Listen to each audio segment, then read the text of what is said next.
할렐루야. 10월 16일 에스겔서 28장 묵상 나누도록 하겠습니다.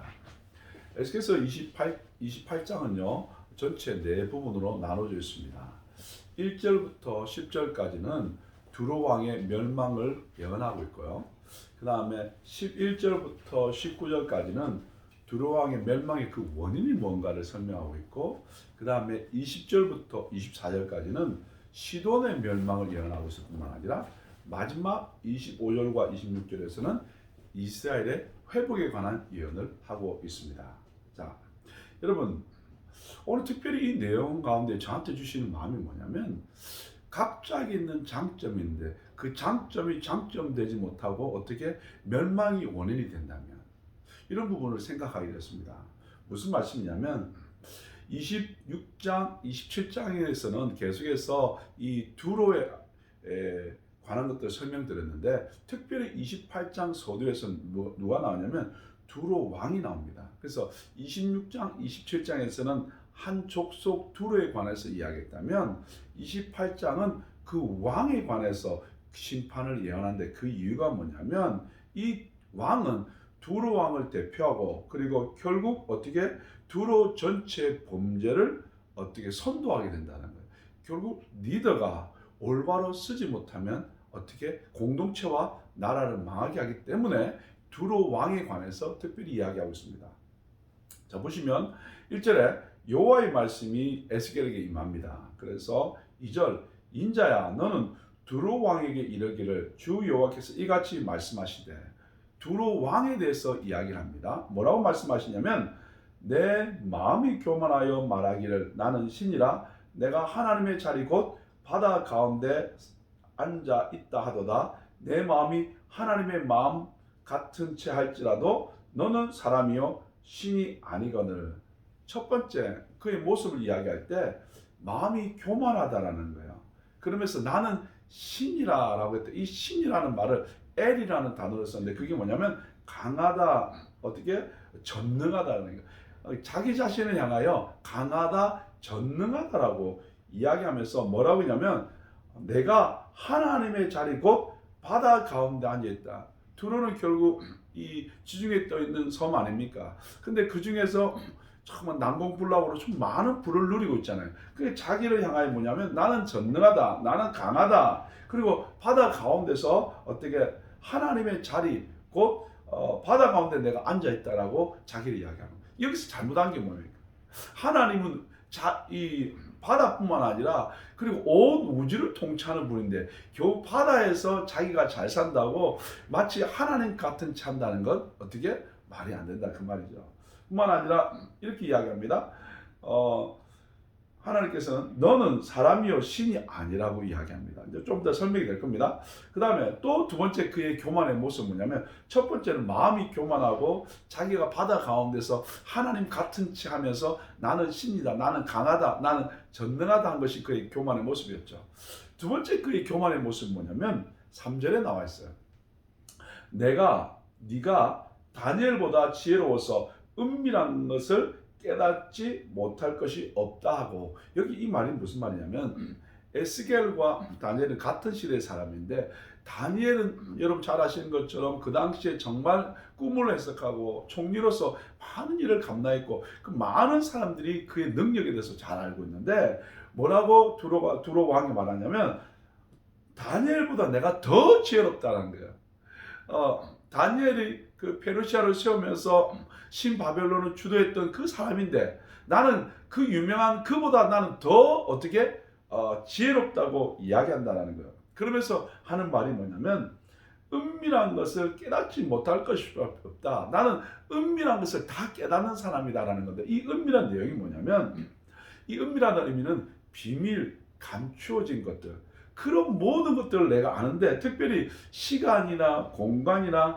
그 모든 것을 뛰어넘어서 인간의 힘으로 할 수 없는 그런 모든 것들을 할 수 있는 지식과 미래를 아는 그런 자가 나라라고 자기를 설명하는 거예요. 교만의 모습이 뭐가 나냐면, 나는 다니엘보다 뛰어날 뿐만 아니라 다니엘이 꿈을 통해서 다 아는 것처럼 나는 그보다 더 뛰어나서 은밀한 것을 다 아는 자이기 때문에 어떻게 내가 뛰어나다고 하는 두 번째 교만의 모습이 설명되어 있습니다.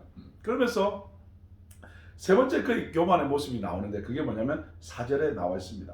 내 지혜와 총명으로 재물을 얻었으며 금과 은을 곳간에 저축하였으며 뭐요? 재물. 결국 여기서 지혜와 총명이 있다라고 이야기하면서 그리고 재물과 그리고 많은 금과 은을 곳간에 모으는 교만했다는 그의 똑똑함과 그의 지혜로움을 통해서 많은 돈을 모읍니다. 왜냐하면 여러분 그 지중해에서 그 해상 무역을 통해서 많은 돈을 모으는데 그 모든 방법들을 통해서 많이 모으는데 그것이 자기의 교만의 모습인데 그 모습을 통해서 나타나는 모습이 뭐냐면 5절이에요. 내 큰 죄와 내 무역으로 재물을 더하고 그 재물로 말미암아 다시 말합니다. 내 마음이 교만해졌다는 거예요.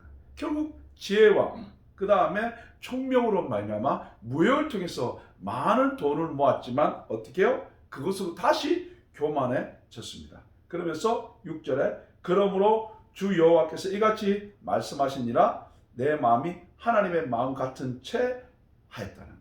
결국 하나님 같이 행동했다는 거예요. 여러분 아까 2절에도 하나님의 마음 같은 채 하고 여기서 또 그럽니다. 결국 하나님께서 그를 향하여 너는 어떻게 이렇게 교만한 사람이라고 세 가지로 간단하게 정리해 줬습니다. 자 그러면 여러분 잘 아시는 것처럼 교만은 패망의 선봉이잖아요. 자 이렇게 교만하게 행동하니까 하나님께서 어떻게 하십니까? 7절에 보면 그런즉 영어에는 therefore 네가 이렇게 어떻게 교만한 모습을 보이니까 어떻게 하면 내가 이방인 곧 여러 나라의 강포한 자를 거느리고 와서 너를 치리니 그들이 칼을 빼어 내 지혜의 아름다운 것을 치며 내 영화를 더럽히며 여기 보십시오. 네가 그렇게 행동하니까 하나님께서 이방인 결국 바벨론을 끌고 와서 너를 박살내는데 이렇게 표현하고 있습니다. 강포한 자를 거느리고 와서 너를 치리니 그 다음 뭐라고 했냐면 그들이 칼을 빼어서 바벨론이 칼을 빼어서 어떻게 하냐면 내 지혜의 아름다운 것을 여기 내 지혜의 아름다운 것 뭘까요? 그가 이룬 모든 것들 건축물이 될 수도 있고요 재물이 될 수도 있고 모든 것 쉽게 말하면 내가 가장 아낀 것 내가 자랑하는 그것 이건 최고야 라고 하는 그것 결국 뭡니까? 자기가 가진 그 귀한 장점을 가지고 이룬 모든 것이 하나님 같은 채하고 교만하니까 그것이 바로 뭐요? 그의 장점이 패망의 원인이 된다는 거예요. 그래서 아까 제가 서두에 말씀드린 것처럼 각자 있는 그 장점이 하나님 앞에 올바로 쓰임 받지 못하면 그것이 패망의 원인이 될 수 있다는 거예요. 우리 사람을 보면 저 사람은 이것도 잘하고 저것도 잘하고 참 좋겠다. 근데 그것이 하나님의 손에 올바로 들림받지 못하면 어떻게 그 장점이 그 자신을 넘어뜨리게 할 수 있다 그 말입니다. 뒤에 가서 조금 더 제가 구체적으로 말씀드리도록 하겠습니다. 자 뿐만 아니라 이제 하나님께서 그 영화를 더럽히는데 그 혼내는 모습들을 한번 보십시오. 8절 또 너를 구덩이에 빠뜨려서 너를 바다 가운데 죽인다. 여러분 뭡니까? 바다 가운데 나는 최고다고 했는데 그 최고의 그곳에서 그를 빠뜨린다고 되어 있습니다. 27장 26절에 좀 더 구체적으로 설명이 되었는데 이렇게 되어 있습니다.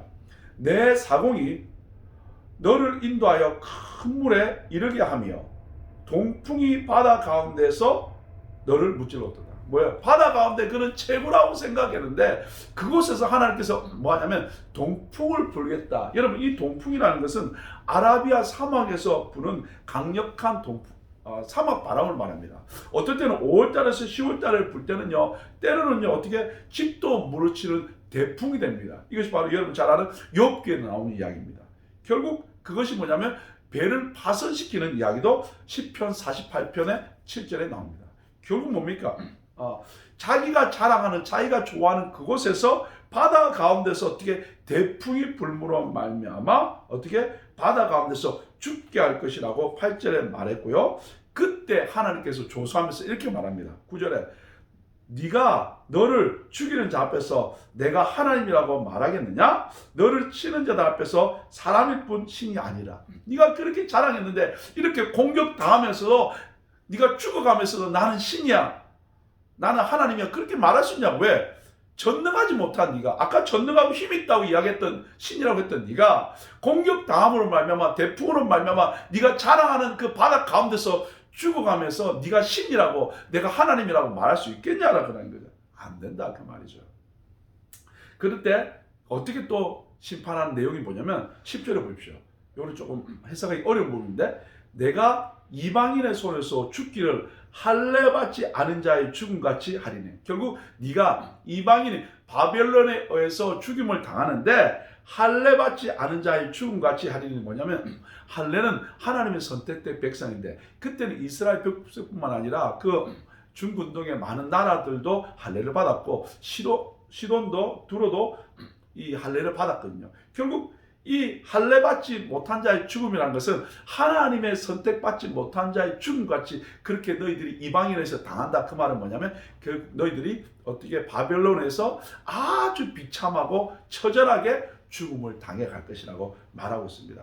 자, 바다 가운데서 자기가 자랑하는 그곳에서 죽임을 당하고 죽임 가운데서 네가 하나님이라고 이야기했는데 그렇게 말할 수 있겠냐 이야기할 뿐만 아니라 결국 이방인의 손에서 죽어가는데 어떻게 할례받지 못한 자처럼 그렇게 죽어가는 아주 비참하고 처절하게 너희들이 죽음을 당한다. 철저히 파멸을 당한다고 이야기하고 있습니다. 그러면서 11절에 이렇게 말합니다.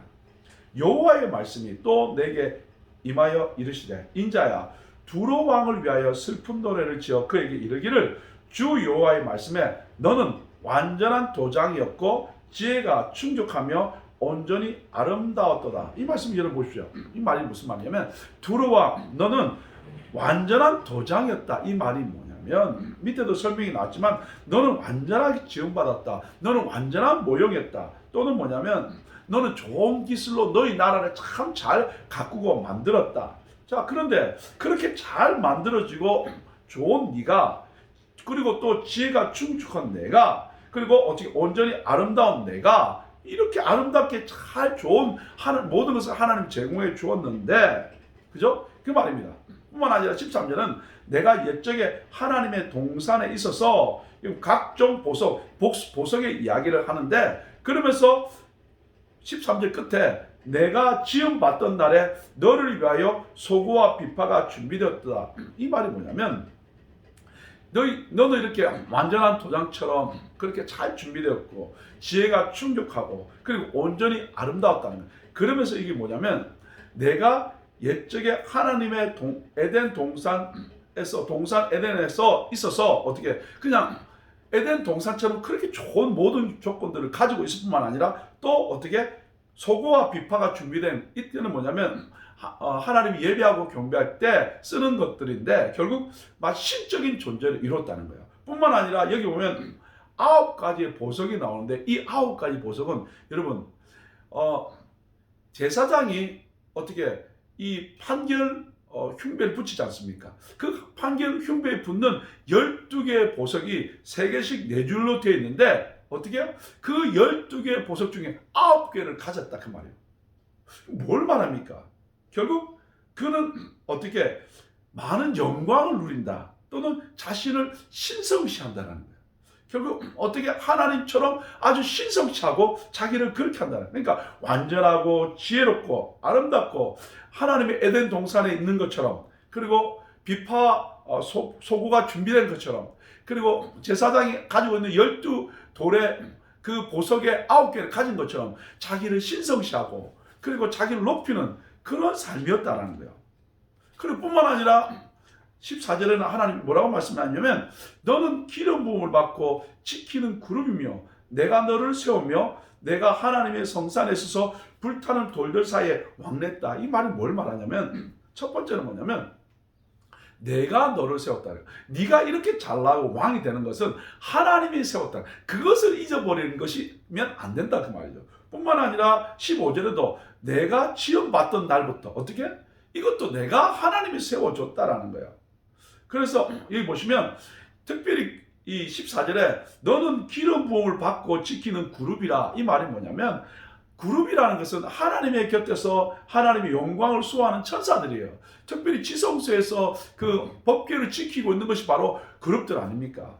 그런 하나님의 일을 감당하는 그런 그룹처럼 네가 세움을 받았는데, 그리고 하나님의 성산에 있어서 즉 가장 좋은 곳, 훌륭한 곳에 있으면서 어떻게 여기 보면 불타는 돌들 사이에 왕래했다라는 것은 뭐냐면 이 찬란한 빛을 발하는 그 보석처럼 감히 뭐냐면 이 누구도 접근하지 못하는 아주 자신을 신격화하는 하는 모습을 말합니다. 결국 하나님 앞에 지음받은 자신을 아주 신격화하는 모습을 나타낼 뿐만 아니라 15절에도 내가 지음을 받던 날부터 하나님이 그를 만들었는데 그는 어떻게 완전하고 귀했는데 15절 끝에 가서 보면 마침내 내게서 불의가 드러났다. 이렇게 하나님이 지음받고 하나님이 세워졌고 이랬는데 마침내 그의 불의가 나타났는데 뭐냐면 16절에 이렇게 말합니다. 내 무역이 많음으로, 결국 아까도 말씀드렸잖아요. 지혜로, 총명으로, 그리고 그 무역으로 말미암아 많이 부자가 되었지만 결국 어떻게 해요? 내 가운데 강포가 가득하고 내가 범죄하게 되는 거예요.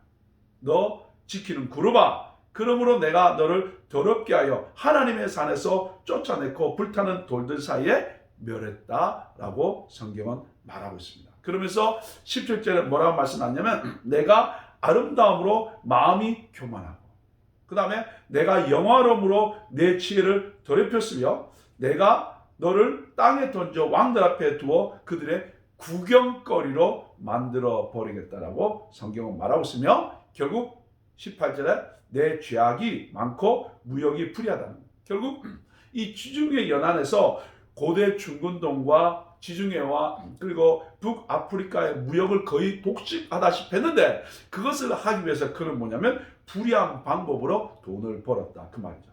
그래서 결국 내 모든 성소를 더럽히고 너희 나라의 모든 이상의 하나님 믿지 않는 너희들의 이 이방 신설을 너희들 것을 더럽히고 결국 어떻게 해요? 내가 너 가운데서 불을 내어 너를 사르게 하고 너를 보고 있는 모든 자 앞에서 너를 땅 위에서 죄가 되게 하겠다. 아까 어떻게 땅 위에서 죄가 되게 하겠다. 결국 또 그들의 구경거리가 되게 만들겠다. 그뿐만 아니라 19절에는 만민 중에 너를 아는 자가 너로 말미암아 다 놀랄 것인데 공포의 대상이 되겠다. 26장에도 제가 금요일날 말씀드렸지 않습니까? 공포의 대상이 되고 이제는 영원히 서지 못하는 일들이 있게 되겠다는 거예요. 여러분 뭡니까? 장점이 어떻게 됐습니까? 결국 그의 패망의 원인이 됐습니다. 하나님이 나에게 주신 그 장점이 하나님이 나에게 주신 것을 기억하고 하나님의 뜻을 이루면 그것을 통해서 하나님 영광 받을 뿐만 아니라 하나님이 그에게 아름다운 일들을 맡기시지만 하나님이 주신 그 장점을 올바로 사용하지 못하고 하나님이 주신 것을 잊어버리고 결국 자기를 위해서 사용할 때 패망의 원인이 될 수밖에 없다라는 거예요. 결국 이 내용은 두로 왕의 이야기도 되지만 어떻게 해요? 루시퍼도 마찬가지입니다.